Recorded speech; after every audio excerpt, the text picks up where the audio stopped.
Alright guys, welcome back to Off Axis Builds. I got a little update video we're going to be doing here. It's been a little while since I've been able to work on this guy. I know you guys have been seeing weekly posts, which is great. That's because I've been having a backlog of videos, which is good for me and good for you guys, but they're starting to come to an end. It's been about a month since I've been able to work on this guy. We've had a lot of things that we've been working on at the house. Got some carpet in there. Did some painting, so I've been working on some small projects. Also, I've been working on my brother's Jeep and a few of my vehicles. So, kind of put this car on hold, and then obviously you can see there's some stuff on the side there, and my beam on the other side that I've been working on. So it's a little tough to be able to get into the car and work on it, but I do have a few projects that I have been working on, and let's go over those guys.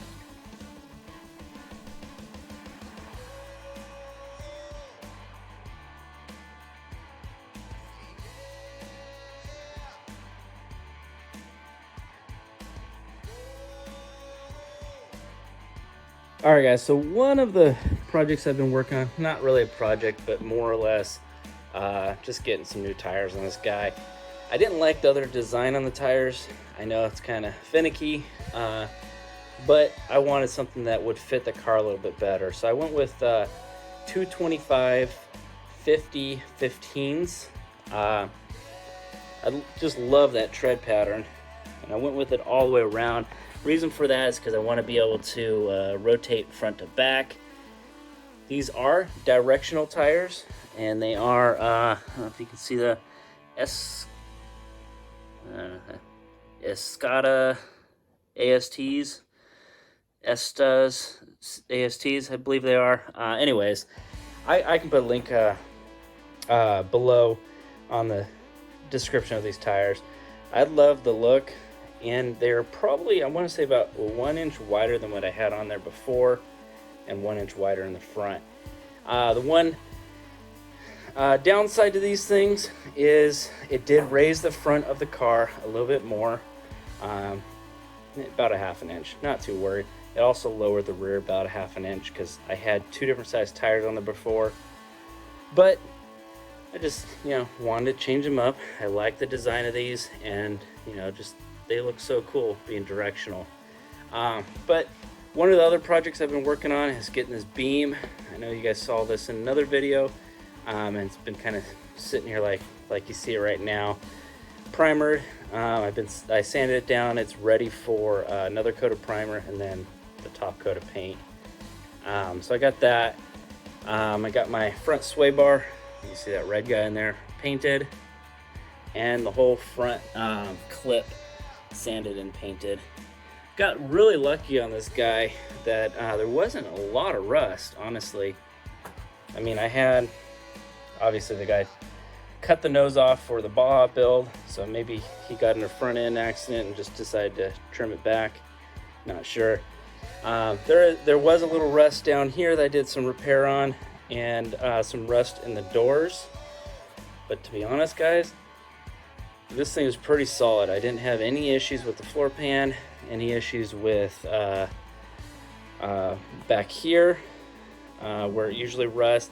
I did have one spot where the guy put probably an inch of Bondo in this corner here. I had another video of that where I showed what he did. He had almost a half an inch of Bondo here, and it feathered out to almost an inch down in the corner there. So I popped it out the best I could. I think max I had maybe an 1/8 inch of Bondo in there. I probably should have cut it out, but you know what? It turned out all right. I'm happy with it. And I pulled out everything that he had there. I mean, the whole thing was Bondoed in, and I was able to pound it out the best I could, and then smooth it out the best I could. I mean, I think, like I said, the worst part maybe has an 1/8 inch of Bondo, and it smooths out to nothing. So it went from, I can't believe it, he had wood filler in there and Bondo. So it went from half an inch, 3/4 of an inch of some sort of filler to, down to what I have now. So I'm happy with that. Still working on the dash. you know, and all the interior stuff. Still got to sand these door pillars. Got to sand this section because actually I'm going to be painting that instead of putting carpet over it. So I had on another video, as you can see there, I got all my dash stuff out because I was putting in new lights in my dash and new switches in the last video on my switch panel, so had that pulled down. But I also had another video just recently posted on my floorboards, so those things are ready to go in as soon as I can get all of this sanded out and painted. I mean, I could put texture over it, but I'm not going to. I'm going to make that smooth, clean it up. One thing I am going to be doing, oh, look at those windows. I also have a video on how to install those guys. I can put a link down below.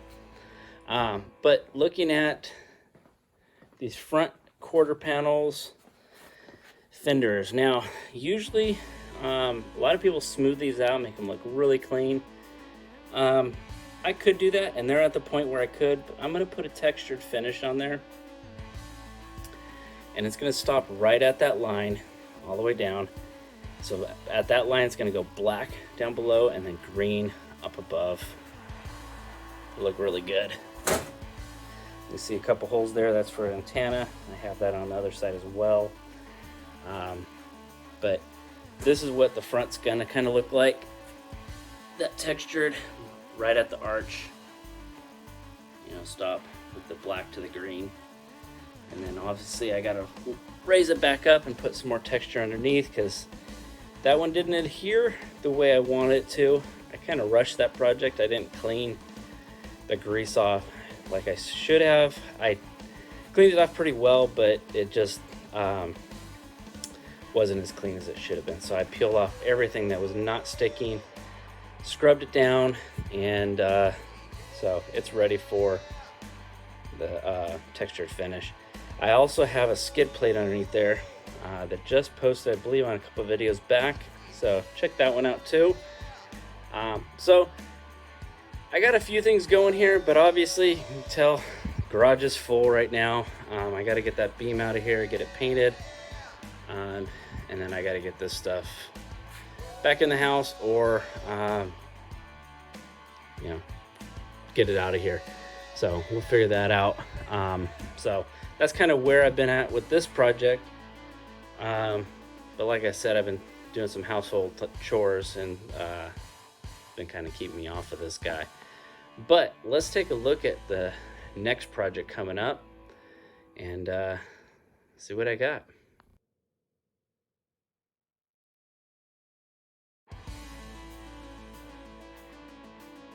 Alright guys, so without going into too much detail on this, because I will have a video on it, I just want to give you a brief explanation of what I've been working on. I want to get this car started. It's been about 2 years, and just watching a video that Gary put out over on VW Jawbreaker. Great video, by the way. Explains how to build one of these really well, and also shows how to hook it up to the bell housing and, you know, hook all the wires up. So go check his video out. I'll have a link down below on that as well, on how to build one of these in this video and the upcoming video when I finish this. But I took his and just ran with it, did a little bit more to it because he does not have electric fuel pump, and this one will. But pretty much everything else is enough for it. He has, it just, you know, I figured if I'm going to be building Volkswagens, I need to have a good starter box. And I had an old gun case, I decided to turn it into a starter box. So, but in any case, this one will have a main power switch, okay? It will have a push button, a coil light, alternator light, and then he had a great thing on his, which I really liked. He had a switch here for the coil, which I think was a great idea. So you can turn the engine without actually having a spark. But I will have another thing ran off this one, which will be the electric fuel pump. Now I can use that on night owl because I do have electric fuel pump.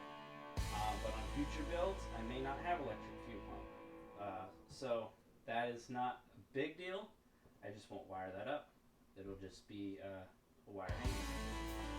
And I put a 2-inch tachometer. I liked his idea with having tach so you just kind of see what the RPMs are. Obviously, got some connections back here.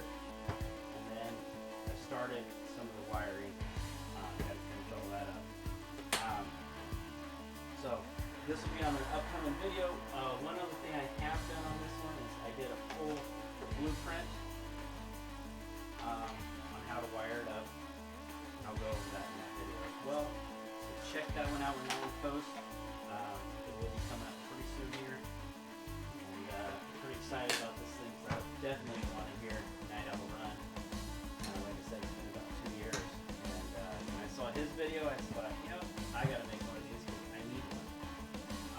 So, like he said, there's more than one way to skin a cat, and this is another way. So,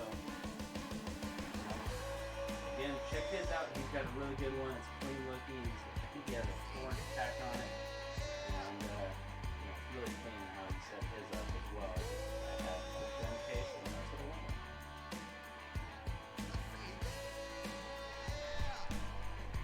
I'm not sure if I showed you guys this in this past video, but this is a window collector that I made for my roof rack. Just had some lumber laying around. I have these pieces that were already pre-cut. Actually, these were for the rear brake lights on the JK Jeep. I wanted to trim off a lot of it, and this is what it came out to be. Painted them, and here we go. So I'm pretty happy with how this thing turned out. Just got to get it mounted on top. I mean, it's got a little standoff for this piece to kind of give a little more detail. And excited to see what it looks like on top of the car.